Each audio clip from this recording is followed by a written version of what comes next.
Assalamualaikum warahmatullahi wabarakatuh.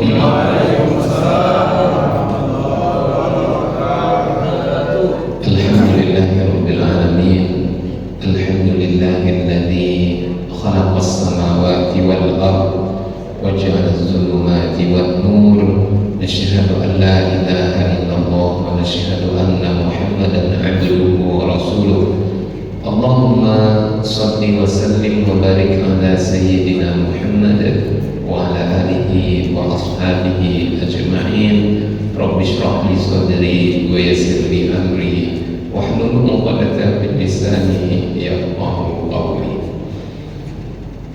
Ayah ibu, orang tua kami, adik ulama, jadi pandai, tokoh masyarakat, Imam Bilal, abang kakak serta adik-adik yang kami sayangi, yang besar tak dihimbau gelar, yang kecil tak disebut nama. Kami doakan semoga kita semua senantiasa dalam keadaan sehat walafiat. Allah beri kita rezeki yang penuh berkah melimpah ruah, dan kemudian semoga Allah kokohkan iman istiqomah kita sampai nanti kita semua kembali menghadap Allah Subhanahu wa Ta'ala. Rumah tangga kita semoga Allah jadikan rumah tangga yang sakinah, mawaddah, warahmah, bahagia kita berkekalan sampai ke surganya Allah Ta'ala.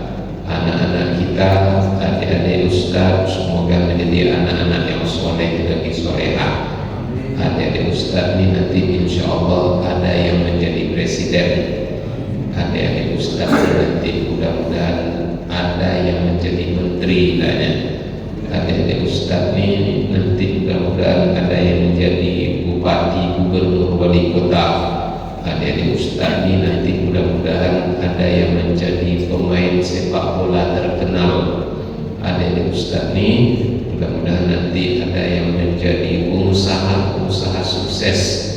Adik-adik ustaz ini nanti akan menjadi pejuang-pejuang teruntuk agama dan bangsa yang kita cinta. Amin.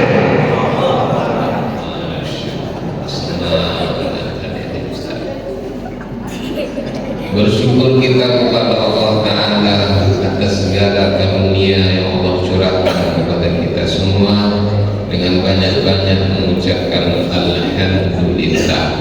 Bersalawat kita kepada Rasulullah dengan mengucapkan Allahumma salli ala Sayyidina Muhammad wa ala ali Sayyidina Muhammad.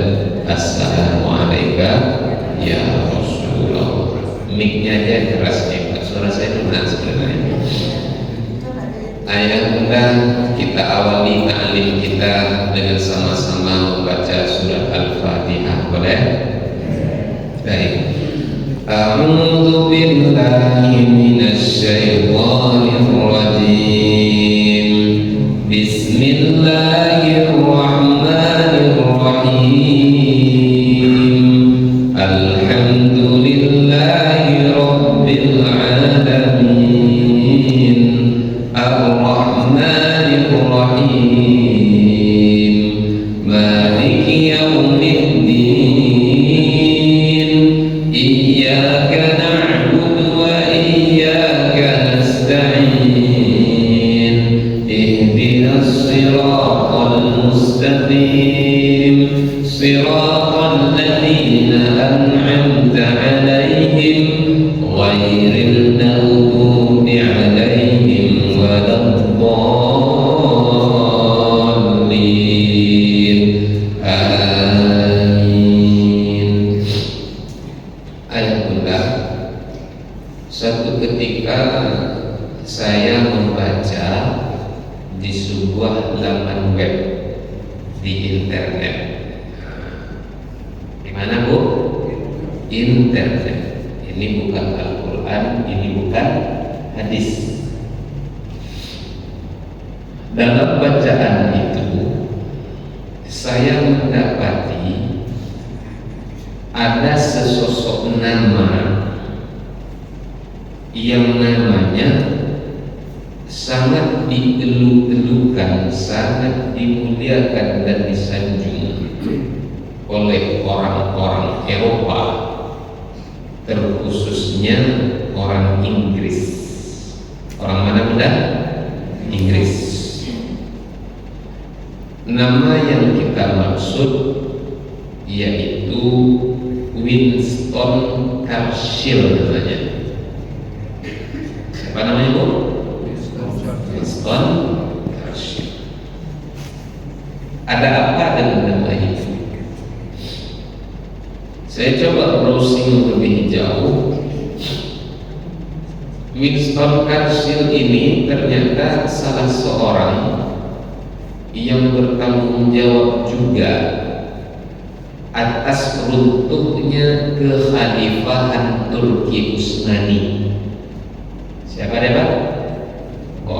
Salah satu orang yang bertanggung jawab atas runtuhnya kekhalifahan Turki Utsmani. Ada apa dengan dia? Suatu ketika dikumpulkannya ahli-ahli perang Eropa. Kalau kita jenderal-jenderalnya lebih kurang, komandan-komandannya.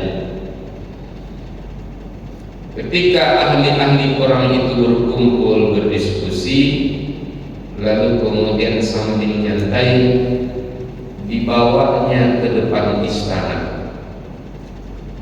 Di depan istana ada sebuah kolam yang penuh diisi dengan ikan. Nah, lalu kemudian kata Winston Churchill, siapa di antara tuan-tuan yang bisa menangkap ikan-ikan yang ada di dalam kolam ini? Apa katanya Bu?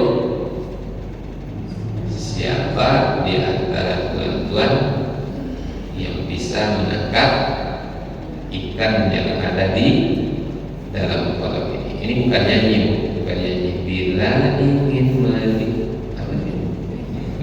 Itu di dalam kolam, jernihkan dulu airnya. Itulah. Nah, ini bukan cerita itu.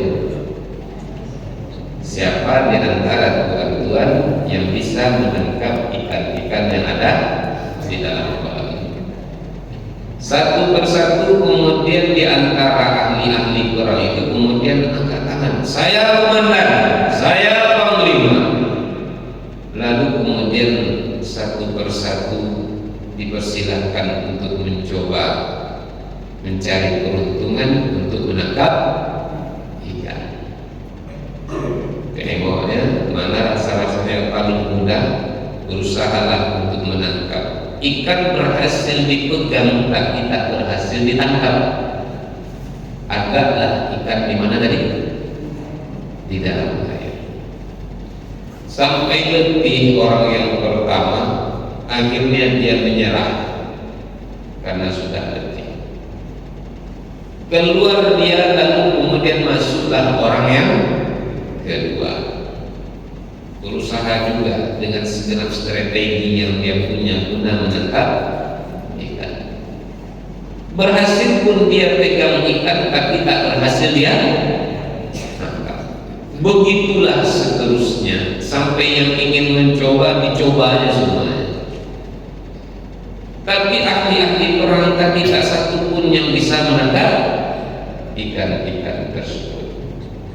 Lalu di saat mereka sudah letih, lalu kemudian kata Winston Churchill, kalau tuan-tuan ingin menangkap ikan yang ada di dalam kolam ini, cara paling gampangnya kata Winston, keringkan kolamnya terlebih dahulu.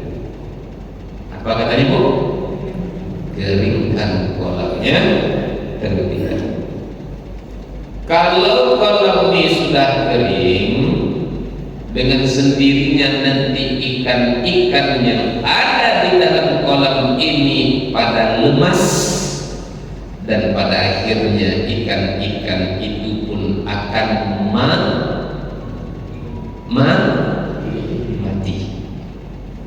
Kalau sudah lemas, kalau mati, maka tuan-tuan mudah dengan semuanya bisa ditangkap tanpa butuh tenaga ekstra. Nah, ayat kita lebih jauh. Lalu kemudian apa kata Winston Churchill? Kalau ingin menghancurkan umat Islam, ini poinnya Pak. Ini poinnya. Kalau ingin ada ustaz yang di luar cepat masuk, nanti ustaz kasih hadiah selepas tausiah. Panggil dia. Nanti ustaz kasih hadiah. Udah saya janjikan tadi kan? Bagi kawan yang ikut dengar tausiah, habis tausiah ustaz kasih hadiah. Sampai di mana kita tadi kok? Poinnya tadi ya. Kalau ingin menang apa tadi? Kalau ingin menghancurkan umat Islam, pisahkan umat Islam itu dari air, keringkan kolamnya. Maksudnya ayat yang dimuliakan Allah, dangkalkan akidah umat Islam itu, jauhkan dia dari sumber agamanya, jauhkan dia dari Al-Quran, jauhkan dia dari hadis, buat dia tak betah di masjid, buat dia tak kenal, tak tahu lagi dengan tuntunannya Nabi Muhammad sallallahu alaihi wasallam. Kalau nanti umat Islam itu sudah jauh dari sumber ajarannya, tak tahu lagi dengan masjid, tak kenal lagi dengan nabinya, tak mau lagi membaca Al-Quran, dengan sendirinya umat Islam itu akan lemas. Dengan sendirinya umat Islam itu akan mati. Dengan sendirinya nanti umat Islam itu yang meruntuhkan agamanya. Ayat bunda, kita boleh percaya, boleh tidak, itu kan sah-sah saja, ya kan? Tapi fakta dan realita mulai terasa. Bagaimana cara mereka mengeringkan kolam itu, Bapak Ibu? Bagaimana cara mereka memisahkan ikan dari air, menjauhkan umat Islam dari ajaran dan syariat? 1001 cara. Contohnya, yang sudah dimuliakan Allah, dibuat diracuni pemikiran umat Islam, dibuat umat Islam itu ragu dengan agamanya, dibuat umat Islam itu terpecah belah, dibuat umat Islam tak kenal lagi dengan agamanya. Contoh Bapak Ibu, diracuni pemikirannya, lalu kemudian dibingungkan dengan agamanya, diadu domba, disibukkan dengan perkara khilafiyah, dibingungkan. Contoh, dirusak pemikirannya. Assalamualaikum Pak, Waalaikumsalam Bu, Waalaikumsalam warahmatullahi wabarakatuh. Datang dia ke rumah. Pas sampai ke rumah, ibu sedang ngaji, bapak sedang ngaji. Waalaikumsalam warahmatullahi wabarakatuh. Tahulah Al-Quran, berceritalah wadimah, apa kabar, sehat dan seterusnya. Izin saya bertanya Pak. Oh boleh aku bertanya. Boleh. Apa surat yang paling pertama turun Pak? Pertanyaannya Pak Bu, apa surat paling pertama turun? Apa dia kita? Surat paling pertama turun adalah surat Al-Alaq. Inna a'tayna. Itu surat apa dulu? Surat Al-Baqarah. Saya kira sudah bismillah ya. Pasti masih bersama dengan saya. Saya kira sudah ditinggalkan saya ceramah sendiri. Bismillahirrahmanirrahim. Iqra bismi rabbika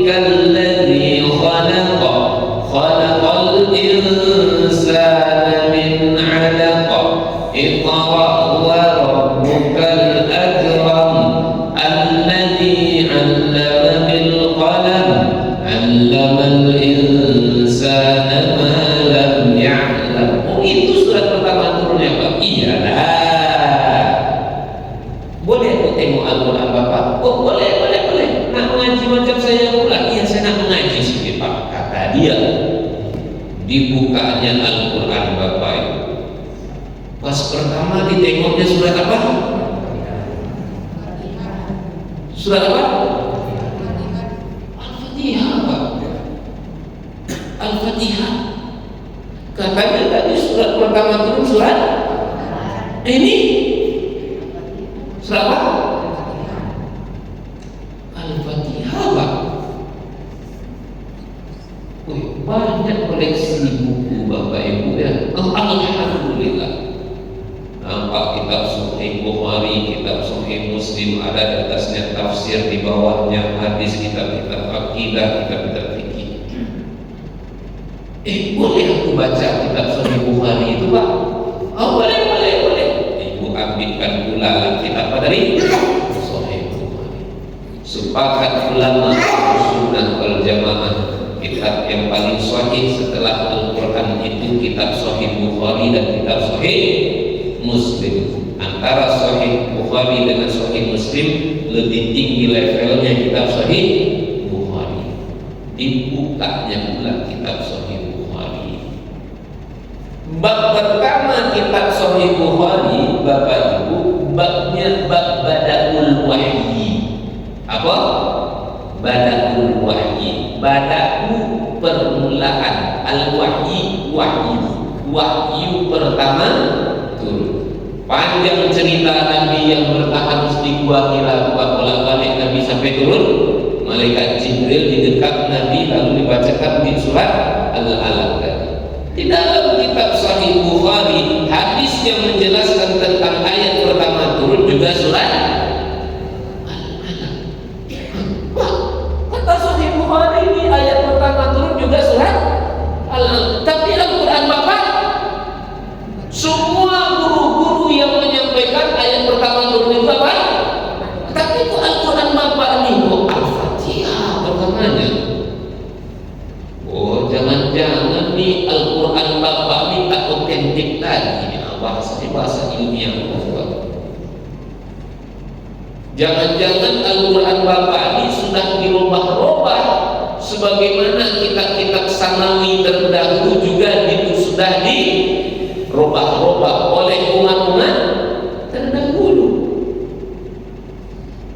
Anda betul di Quran Bapak.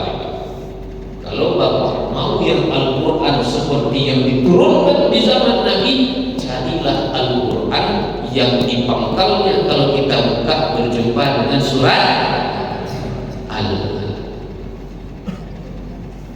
Mereka berbicara dengan data apa?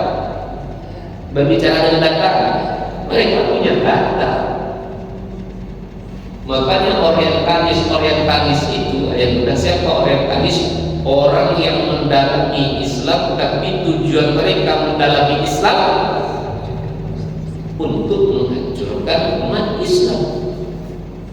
Betul, data sesuai lah. Kalau ada orang datang ke kita macam ini berdiskusi, Pak, kira-kira apa jawaban kita coba? Apa jawaban kita ya? Iya, dulu ya. Ini tidak bisa dibantah. Ya kan, data itu tidak bisa kita membantah ya. Tidak bisa, itu tidak bisa dibantah, Pak. Jelas data-datanya. Terus gimana cara kita menjawabnya, Bapak Ibu? Keluar pula kita dari Islam, keluar pula. Wah, jangan-jangan tak betul agamaku sekarang ini. Apakah jadi jawaban benar? Ibu-ibu yang bisa menjawab angkat tangan, saya kasih hadiah 100.000. 200.000 bagaimana? Ada? Bapak Ibu dimuliakan Allah. Apa tuh? Arti Al-Quran itu? Bagaimana? Arti Al-Quran itu di Al-Fatihah. Arti Al-Quran itu hati Al-Quran itu di Al-Fatihah. Yang ibu maksud sekarang itu surat Yasin. Yasin qalbul Quran. Yasin itu adalah jantungnya Al-Quran. Kalau ibu maksud jawaban itu berangkat dari hadis Nabi. Kata Nabi, Yasin qalbul Quran. Yasin itu adalah jantungnya Al-Quran. Tapi bisa diterima juga jawaban ibu. Maksudnya ibu mungkin inti-inti Al-Quran ada di Al-Fatihah. Itu pertanyaannya, kenapa kok Al-Fatihah di awal?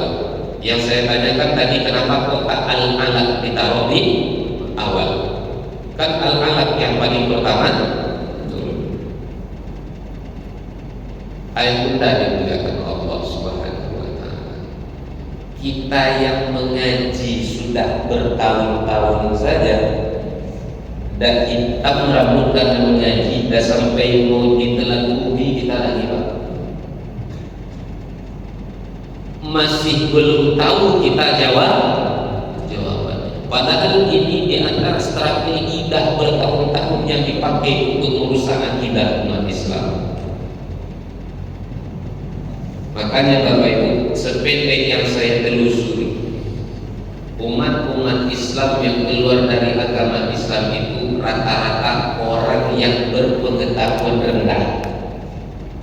Dari sepanjang yang saya baca, yang keluar dari agama Islam itu orang yang berpengetahuan rendah.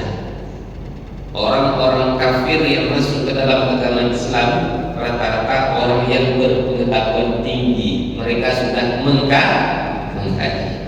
Kita dari lahir dari Islam sampai besar Islam, tapi kadang-kadang tak tahu Islam. Maksud saya ayat bunda, kalaulah kita ayat bunda yang sudah berubah saja banyak tak tahu jawabannya, apalagi ini Pak. Maksud saya ayat bunda dimuliakan Allah, nanti akan sampai pada tujuan yang saya maksud. Jadi jawabannya, ibu mau jawabannya sekarang atau nanti? Sekarang. Jawabannya ada dalam hadis yang diriwayatkan Ibnu Abbas. Apa kata Ibnu Abbas? Kullama nuzilatil ayah da'an Nabi sallallahu alaihi wasallam du'u hadhihi surah fil mawdi'i allati yudkaru fiha kadza wa kadza. Sahabatku, barusan ada ayat yang turun. Ali, Zaid, Utsman dan seterusnya, barusan ada ayat yang turun. Ayat yang tadi taruhnya di sini ya. Ayat yang barusan itu sambungan dari ayat yang turun 2 minggu yang lalu ya. Ayat yang barusan itu adalah awal dari surat yang itu ya. Ini urutannya pada nomor 11 ya. Ini urutannya nomor 13 ya. Ini di awal ya. Ini di akhir ya. Jadi ayat kita sebagaimana urutan Al-Quran hari ini yang kita dapati, Al-Fatihah di awal lalu ditutup dengan surat An-Nas. Memang begitu adanya Al-Quran di Lauh Mahfuz, cuman turunnya saja yang berbeda-beda, memakan waktu yang lama, 22 tahun, 2 bulan, 22 hari, lalu dibulatkan menjadi 23 tahun. Al-Quran tak sekali turun kepada Rasulullah selama lebih kurang 23 tahun. Nah, jadi ini 5 ayat aja dulu. Besok turun lagi. Yang ketika kita tengok dalam hadis-hadis itu, yang pertama surat Al-Alaq, itu pun tak dari 1 sampai selesai. Lalu kemudian turun lagi surat Al-Mudaththir, itu pun tak sampai selesai sekali turun. Nah, ayat pun tak turunnya sangat lama. Paham ya dengan jawabannya? Paham? Sama kayak ibu mau menyusun buku, nah buku ini taruhnya di sebelah sini nih, yang buku ini taruhnya di sini. Ini juz 1 aja dulu, ini juz 2-nya aja dulu. Begitu lebih kurang ayat. Ini salah satu contoh membuat umat Islam itu bingung dengan agamanya, bingung dengan syariatnya, dibingungkan, diracuni pola pemikirannya. Belum lagi kemarin viral di internet. Apa katanya? Jangan sekarang untuk apa lagi menghafal Al-Quran. Ya lah, apa katanya? Untuk apa lagi menghafal Al-Quran? Ucapan dari mulut seorang perempuan yang katanya dia adalah hafal Al-Quran, tapi cakapnya seperti itu. Muncul lagi ucapan-ungkapan semua agama sama. Keluar dari kita ini profesor juga, sorbannya Pak, Masya Allah, lebih besar pula sorbannya daripada kepiting lagi. Tasbihnya Pak kadang-kadang sampai lebih besar pula daripada biji pinang lagi. Mereka memakai casing, dengan casing mereka orang yakin ini orang hebat. Perlu kita akui, yakini apa yang keluar dari mulutnya. Belum lagi kemarin apalagi katanya agama adalah musuh negara, padahal dia itu mengaku sebagai umat Islam. Mana yang sudah 1001 cara yang mereka lakukan untuk mengeringkan buang tadi, 1001 cara untuk mereka yang mereka lakukan agar ikan itu lemah, agar ikan itu mati. Pada akhirnya yang sudah dimuliakan Allah, ketika ikan sudah terpisah dari air, di saat ikan mulai lemas, kita hari ini mendapati belum mampu kita lagi memerdekakan saudara kita yang ada di Palestina. Berapa puluh ribu nyawa, berapa ratus ribu nyawa, mungkin sudah jutaan orang yang saudara kita yang meninggal dunia di Palestina. Padahal ayah Israel itu kan cuma negara yang kecil, dikelilingi oleh Arab Muslim yang luas, yang besar-besar, tapi menolong Palestina yang kecil saja tidak bisa. Kenapa kita banyak tapi seperti ikan yang banyak di dalam kolam tadi yang sudah tak ada lagi airnya? Ikan itu sudah lemas. Oh Ustaz, ini terlalu jauh kita berbicara tentang Palestina. Aku pun tak pernah tengok Palestina. Oke, di Indonesia aja lah. Oh Indonesia ini luas Ustaz Tony. Oke, di Pekanbaru negeri Melayu aja. Kita melihat dan menengok, menyaksikan di negeri Melayu yang adatnya bersandingan syarat yang bersandingan kitabullah, berserak tempat-tempat maksiat. Betul tak Bapak?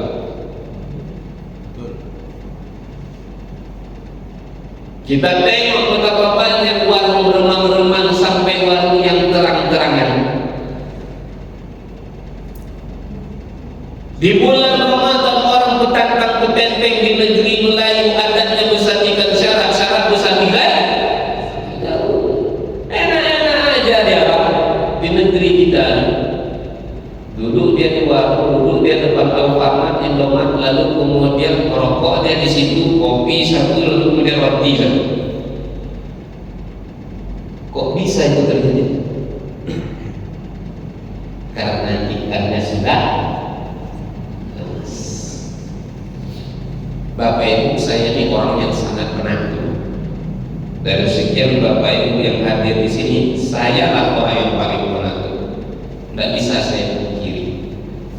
Tapi kalau sudah syariat dihina, sudah agama diremehkan, dilecehkan, bisa-bisa putus berat takut saya. Menteri Agama yang dulu mengatakan apa katanya, yang suara azan disamakannya dengan apa? Gonggongan anjing. Putus berat takut saya. Hari ini pun dana haji pun ada tahun penanggulangan dua. Kalau dulu diiyakan cakap saya dipotong kakinya buat apa lagi ya? Tapi kan banyak tujak juga buzzer-buzzer, anjing-anjing yang sudah mendapatkan makan dari tuannya. Bapak Ibu dimuliakan Allah, saya tak sekali dua kali nak bertemu dengan orang di Ramadan. Kenapa pula nak bertemu? Awak kan Ustaz, kan tadi sudah saya cakap, saya ini orang yang penakut. Tapi kalau syariat diremehkan, bisa-bisa putus berat takut saya. Enak aja dia merokok, minum kopi, memang duit dia, tapi ini negeri Melayu Mas Bro.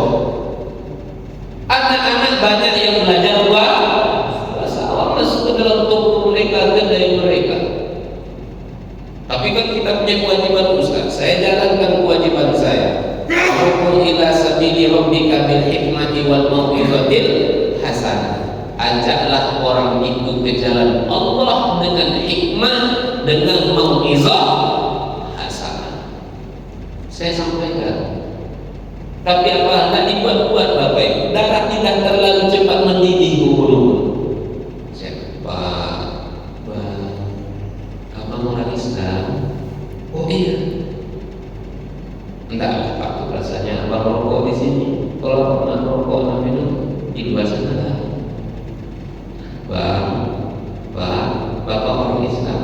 Oh enggak, saya bukan orang Islam. Tak Bapak hargai kami ini orang yang berpuasa di sini. Bapak, tapi kemudian mulut saya itu, omongan saya itu mulai tak tertata. Kenapa? Orang kalau sudah emosi mulutnya itu cakap kita adalah tak jelas. Tangan saya sudah mulai gemetar. Rasa-rasa langsung saya tarik kepala itu, saya hancurkan meja.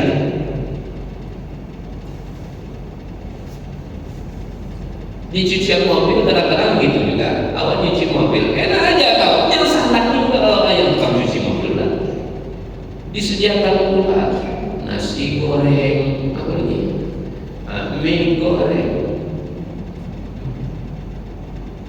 Awak duduk di sini dengan anak-anak. Dia makan di situ. Anak-anak awak sedang belajar puasa. Jangankan menengok makanan, bercerita makan aja awak Bapak Ibu di depan anak-anak itu malah sampai ke sini air udara atau berkumpul di mana. Jangankan anak-anak, Bapak Ibu aja coba orang cerita bakso sekarang dekat Bapak Ibu. Apa yang bakso?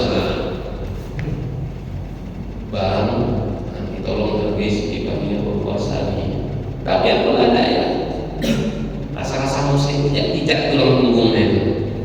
Tapi itu kan tidak tapi kita dituntut untuk sabar. Mana anak sabar macam itu? Itu kenapa terjadi? Ikan yang sudah mulai lemas. Kok bisa orang petantang petenteng di negeri kita ini? Oh terlalu jauh di luar itu Pak Ustaz, itu cerita kosong aja. Oke, masuk kita ke rumah kita sekarang lagi Bapak Ibu. Masuk kita ke masjid kita yang ada di masjid sekarang. Bapak Ibu, saya tinggal di sini orang-orang soleh semuanya, orang-orang soleha semuanya. Tapi mana anak-anak kita? Kalau saya tak salah, saya hitung tadi anak-anak kita yang sholat, Pak, kalau tak salah yang sama sehari belakang itu anak-anak cuma 8 biji cuma 8 orang. Selebihnya itu mana? Saya berhusnuzon. Mungkin anak-anak kita warga di sini ikut pesantren kilat semuanya. Bapak Ibu, jangan harap anak-anak kita yang tak sholat subuh pagi ini itu nanti kita tak akan ditanya oleh Allah Subhanahu. Ditanya kita nanti Bapak Ibu. Kullukum ra'in wa kullukum mas'ulun an ra'iyatihi. Setiap kamu adalah pemimpin dan setiap pemimpin akan Allah tanya kepemimpinan. Jangan harap kita selamat dari meja hijau pengadilan Allah Subhanahu. Kita nanti akan ditanya mana anak SMP kita, mana anak SMA kita, mana mahasiswa kita. Malam pun saya tengok tak jauh beda dengan subuh ini Bapak Ibu. Ini kan sudah hari yang berapa kita puasa? 16, 15 hari yang ke-16. Berarti malam tadi malam yang ke-16. Sudah 16 masjid yang saya pijakkan kaki di malam tarawih Bapak Ibu dimuliakan Allah. Hampir saya tidak mendapati mahasiswa, hampir saya tidak mendapati SMA, hampir saya tidak mendapati SMP. Yang banyak saya dapati siapa? Anak-anak SD. Itu pun karena mereka mencatat. Kalau mereka tak mencatat, wallahu a'lam, entahkan di mana ribanya. Wallahu a'lam, entahkan di mana ribanya anak-anak kita. Bapak Ibu dimuliakan Allah.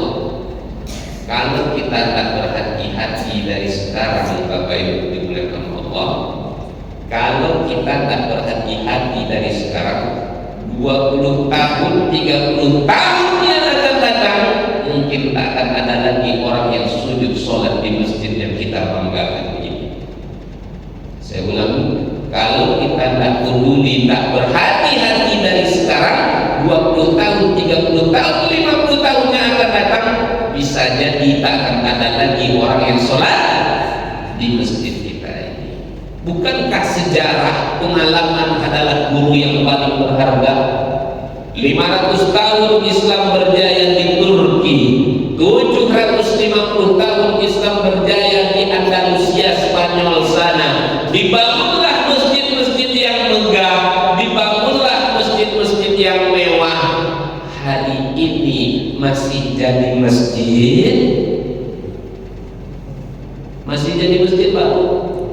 Kalau dulunya di menaranya ada bintang bulan salib, hari ini kondisinya cuma 2 aja. Apa dianya? Kalau tak jadi museum, maka dia akan jadi tanda tambah di menaranya. Itu sejarah yang tak bisa kita pungkiri, Bapak Ibu dimuliakan Allah. Setidaknya sholat. Bukankah Nabi mengatakan muru auladakum bisolati wa hum abna'u sab'a sinin? Suruhlah anakmu untuk sholat kalau mereka sudah berusia berapa tahun? 7 tahun.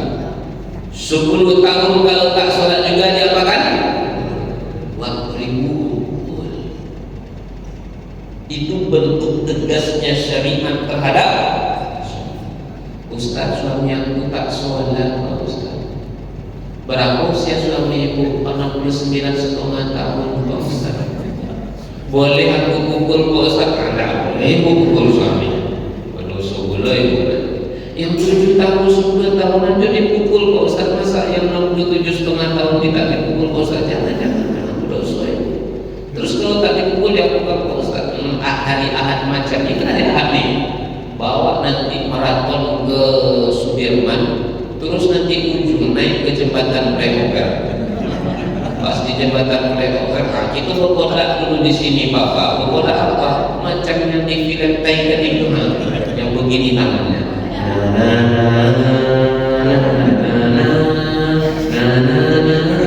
Aku tak dengan Bapak dulu macam ini. Pas dia telinga nanti kupas dan nanti dia pembatas jalan tu kan. Saya cuma mengantarkan sampai di situ yang boleh, atau saya lebih kan. Saya cuma di bawah ini buat pada itu. Nah, Bapak Ibu dimuliakan Allah.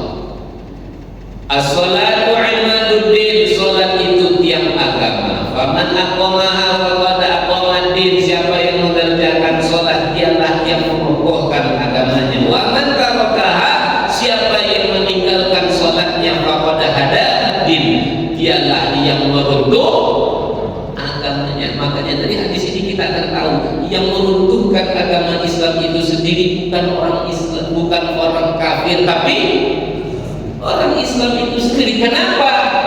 Kolamnya yang sudah kering, tak tahu lagi dengan agama.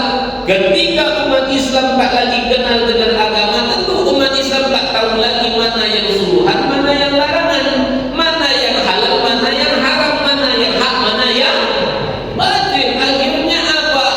Riba merajalela. Riba. Ustaz, yo pinjam duit Ustaz agak 30 juta. Oke, Bu, nanti baliknya 31 juta ya. Pinjamnya berapa tadi? Baliknya berapa tadi? Riba tak tuh? Riba. Ustaz pinjam mobil Ustaz, pinjam duit Ustaz berapa Bu? 300 juta. Banyak aja lagi Bu. Tak usah Ustaz, khawatir ada jaminan dari Ibu. Apa jaminan Ibu? Anu mobil Fortuner Ibu yang baru. Oh, mobil Fortuner yang baru. Oke lah Bu kalau begitu. Berapa Ibu pinjam duit tadi? 300 juta. Jaminannya apa tadi? Mobil Fortuner. Duit saya serahkan 300 juta, lalu Fortuner itu diserahkan sama saya. Ketika Fortuner Pajero diserahkan ke saya pakai untuk bolak-balik pergi tausiah, saya pakai bolak-balik untuk pergi mengajar. Demam saya sebulan tidak bisa mengapa-ngapa. Kawan saya punya rental mobil. Halo bro, ya mobil aku nganggur nih. Sakit aku, pakailah. Direntalkan untuk tampang ke Pekanbaru Padang. Sebulan bagi hasil dapat pula untung di situ 7 juta rupiah. Apa kata Nabi? Kullu qardin jarra naf'an fa huwa hibah. Setiap barang yang dipinjamkan, setiap barang yang digadaikan